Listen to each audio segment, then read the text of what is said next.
The members of the Whitney Avenue Church of Christ take much pride in helping out those in their local and global communities.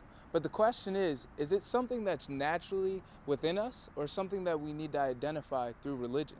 Behind me here is the Quinnipiac University Rec Center where most of the intramural basketball playoff games are held. Students ranging from freshmen to senior students come out here to fight for what is this shirt. This may look like a small prize and not have that much value, but indeed it does. Many people have fought for this shirt, and few have deserved the chance to actually wear it. I'm Greg Payne from One World Sports, and I'm here at the Quinnipiac University gym. And I see you NBA fans, I'm representing your boys from overseas, from the CBA, and I'm about to break down the top 5 CBA moments of the 2015 playoffs. Let's go, baby. After taking a huge blow to the face Friday night, Russell Westbrook is set to make a return today as the Thunder face the Philadelphia 76ers. Can painkillers be the gateway drug to more dangerous drugs, such as heroin? One of the things that the city of New Haven has been trying to do is implement canals such as this Farmington Canal that connects Hamden and New Haven together. This allows bikers to be able to travel and commute without the stress of vehicles and the dangers that are often caused by vehicles. Look out, UConn women's basketball Huskies. There's a cat stealing the basketball spotlight in Connecticut. Yes, it's that time of year when the intensity kicks up a notch with the intramural basketball playoffs. If you haven't experienced an intramural playoff, then you're truly missing out. It's a time of year. It's actually it's a lot of fun. When going in high school, some of us weren't as talented as other people. It's always a different experience to have an intramural playoff. It's an opportunity to feel part of a team. You build a brotherhood with your teammates, so it's always fun to go through it with your brothers. And if you come out successful, there's no better feeling than that. But if you lose, there's no better feeling than losing with the people you love.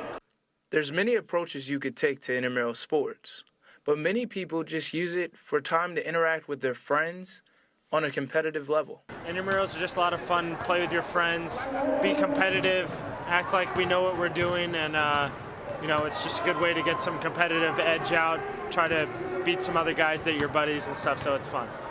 Some people take intramural sports a lot more serious. It's the last time to play. It's win or lose. Go home, Behind me here is the Quinnipiac University Rec Center where most of the intramural basketball playoff games are held. Students ranging from freshmen to senior students come out here to fight for what is this shirt. This may look like a small prize and not have that much value, but indeed it does. Many people have fought for this shirt, and few have deserved the chance to actually wear it. I'm Gregory Payne from QNN News. New Haven has encouraged cars to share the roads with cyclists. Since cycling is a cheaper alternative way of transportation, many residents have converted. But is there enough room for two on the busy streets of New Haven? As a college student, a vehicle isn't really an option for me cost-wise. So a bike helps me to get around classes, particularly. I have classes right after each other, so basically I use it to get from one end of the campus to the other. The U.S. is well behind in cycling transportation compared to other areas around the world. The overall U.S. rate of trips from cycling is 0.53%, compared to Copenhagen's 40%. One of the things that the city of New Haven has been trying to do is implement canals such as this Farmington Canal that connects Hamden and New Haven together. This allows bikers to be able to travel and commute without the stress of vehicles and the dangers that are often caused by vehicles. That's a great thing. They have that in southern Jersey, in Summers Point. Down there they have big bike paths on the east side of the road. I think it's great, man. Make it safe. Because New Haven is super bikeable, since there are so many bikes, the cars are used to sort of paying attention, which isn't as common in a lot of other cities. I feel like it's a very safe and very viable option. We slow down for non-powered vehicles. I get over. If we're going staggered, then as a bike owner and rider for many years and knowing bike etiquette, the back bike moves over so that you go in a straight line until you're by the bicycle, and then you get back over into your staggered position. I mean, the cars are especially around campus, particularly pay attention. Though when I'm usually biking, it's sort of there's students all over anyway, so the cars are sort of not exactly don't really have the right of way and are paying attention.